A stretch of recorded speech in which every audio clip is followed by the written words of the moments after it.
Hey guys, and welcome to this month's GPU Crisis Update, the series where we cover some of the most important topics that affect GPU stock and availability, so that you have a better idea of what your chances are when it comes to buying a GPU. So this month, the month of October, we've actually been doing this every month since July, so check out the full GPU update playlist below where I cover availability and even go into purchasing GPUs with you. The last drop that I went to got a bit heavy and a bit involved. The police were called.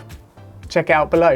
But this month, we're actually going to be talking about some recent news that could positively or negatively impact GPU pricing and availability, covering Bitcoin and Ethereum pricing, crypto being banned in China, but for reals this time, the RX 6600 release, and RTX 4000 news that's really going to benefit gamers far more than it is for miners. Then of course, we're going to have a look at how our GPU use market data has reflected last month's crypto trends and news. Let me explain. So topic number one, crypto has been all but completely banned in China. And although this technically isn't really news, it kind of is at the same time. See, interestingly enough, trading crypto in China has actually been banned since 2019. Citizens have just been able to circumvent this through foreign exchanges. And although trading with these foreign exchanges has been illegal for both citizens and the exchange itself, nobody has really cared because it's been done outside of China. And trying to enforce a law to a company that doesn't even live in your country is extremely difficult. Nevertheless, if anybody's going to do it, damn well bet it's going to be China. And it looks like China is taking this whole crypto crackdown pretty seriously, which is either going to be a good thing or a bad thing in terms of crypto and your position. It could trigger a whole sell-off of crypto, could trigger a whole sell-off of GPUs. Only time will tell if this is a positive or a negative thing. So then topic number two, the RTX 4000 series looks to be a much bigger improvement for gamers than it is for miners, and that is such good news for all the gamers out there. And this is set to release in Q4 22. More information has been released about the RTX 4000 series, and from what we can see, it looks to be a massive gaming improvement over the RTX 3000 series. From the information released online, it's likely going to be big improvements in clock speed, going from Samsung 8nm to TSMC 5, while also improving efficiency and implementing architectural optimizations. All of those things look to make the gaming performance outstanding, with the RTX 4090 speculated to have over 2 times the performance of the RTX 3090.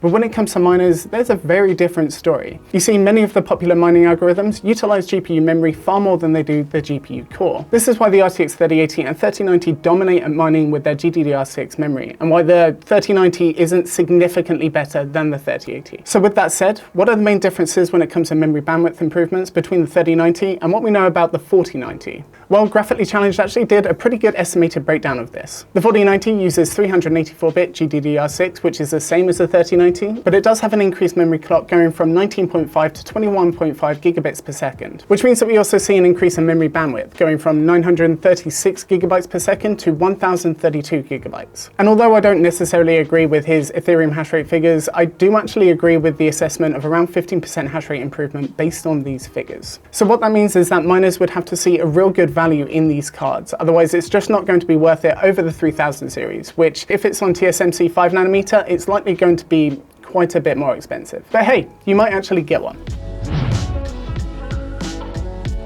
And then finally, rounding it off with topic number 3 before we have a look at the GPU use market data, we have the RX 6600 release date around the October 13th. Simulated test from Igor's lab demonstrates that the 6600 should have performance in line with about the 3060 range. And by specs, the 6600 is likely to going to be quite close to 6600 XT in performance, with 28 compute units compared to 32, and the same RDNA 2 architecture on TSMC 7nm node. This could be really good news for gamers as long as there is stock and availability. The card is meant to come in at around the $300, maybe low $300 mark, but actual pricing, as you guys know, will probably be closer to about 3 kidneys and your firstborn. Nevertheless, make sure that you are subscribed so that you don't miss our GPU MSRP analysis, where I'm going to break down all of the additional costs companies have during the manufacturing and distribution of GPUs. We will see if the increased cost claims match up to the actual cost increase that you're having to pay right now, which, spoiler alert, reveals which companies have been screwing over customers.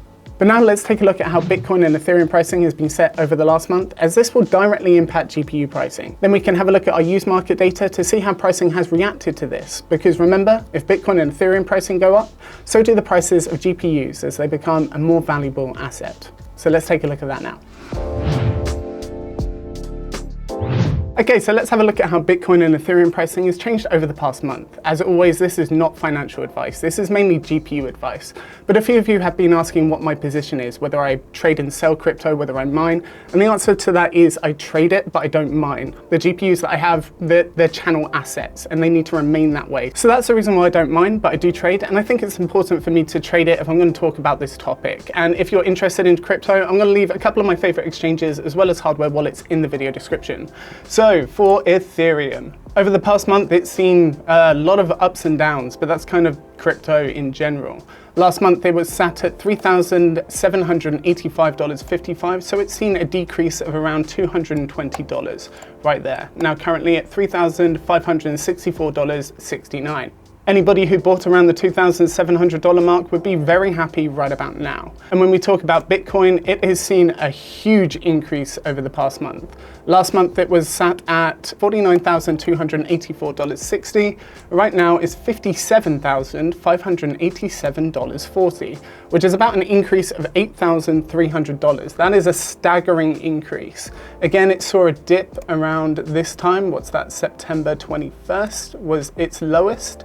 And then it's just been rapidly increasing. And the hypothesis is as Bitcoin and Ethereum prices increase, so do the cost of GPUs as they become a more valuable asset for miners. But it is worth mentioning that the GPU use market typically has about a month delay on the crypto market. But speaking of the GPU use market, let's take a look at how that has been reflecting these changes. So TechSpot have released their GPU use market data where they calculate the third week of the month average for 3090, 3080 Ti, 3080, 70 Ti, 70, 60 Ti, and 60. So what we've been doing is collecting that data and comparing it against Bitcoin and Ethereum pricing as per MarketWatch. So we have Bitcoin in blue, Ethereum in orange. This is the price of GPUs on the right-hand side, and this is the price of crypto on the left-hand side. And we have 3090s, 3080s, 3070s, and 3060s right there. So as you can see, 3090s last month increased a small amount, going from $2,599 average sale to $2,607, an $8 increase. But they've seen a significantly bigger increase over the past month, going from $2,607 to $2,863. 3080s have seen a small increase, going from $1,643 average sale to $1,673. Now, interestingly, 3070s have seen a bit of a decrease. Now, this might be because the month previously they saw a sharp increase. So this might be normalizing the market, essentially. And then for 3060 Ti's, we actually have another decrease. Now, what's interesting about this data is that the high end seems to be increasing in price, but the mid to low end seems to be decreasing in price. But this graph is a good representation of what I mean when I say that the GPU use market data reflects the crypto market data. As in, as crypto increases, so do the value of GPUs. And when crypto decreases, so does the value of GPUs again, because they become less profitable to mine off. So let's take a look at our real world free market data. Here we have Terapeak, as we have been using before. So what Terapeak is a market analysis tool. So we can research how much an RTX 3080, for example, which has been our reference point, has been priced over the past 90 days, 30 days, 7 days, year, etc. So last month when we recorded, the last 90 days for an RTX 3080 being sold was $1,752.44.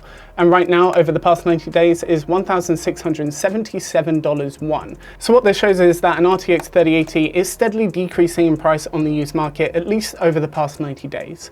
And when we change this value to the last 30 days, last month it was $1,683.87, is $1,687.31. So over the past 30 days compared, an RTX 3080 has increased in price by only, what's that, $4? But that's still an increase, and that's not a good sign for purchasing a GPU.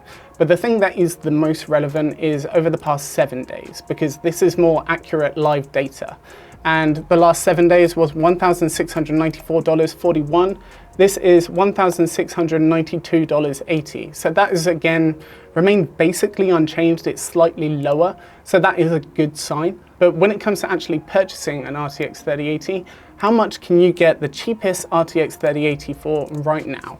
So we're going to go RTX 3080. This is something that we've been doing each month and comparing what the lowest price is by now, and then lowest price shipping. Oh, a liquid cooled MSI RTX 3080 Seahawk. Let's have a look and see if it is a legitimate listing. Okay, it's not a good sign that the seller has absolutely 0 rating. And that is a stock description. Okay, this might not necessarily be a scam, but that is a very nice card. So let's see if we can find something else. Here we go. We're gonna go with this. So $1,400 is the lowest price that you can buy an RTX 3080 on eBay right now, which is actually the exact same amount as last month. So if you are looking for the cheapest RTX 3080, that does remain unchanged. So to conclude, what do all these stories and all this data mean for you, the person who's trying to purchase a GPU right now? Well, crypto is still as volatile as ever and it's still really quite high at the moment. So GPU pricing actually might increase on the used market, which means that it's going to be more difficult for you to purchase a GPU, even from retailers such as Newegg, Best Buy, etc. But hopefully we have some more good news on the horizon, so stay tuned, make sure that you get subscribed so that you don't miss future updates on this video series. Otherwise, check out the playlist in the video description so that you get the historical background and also see some of the drops that I've been to where I've managed to purchase GPUs. Otherwise, guys, a like is always appreciated, and thank you very much for watching.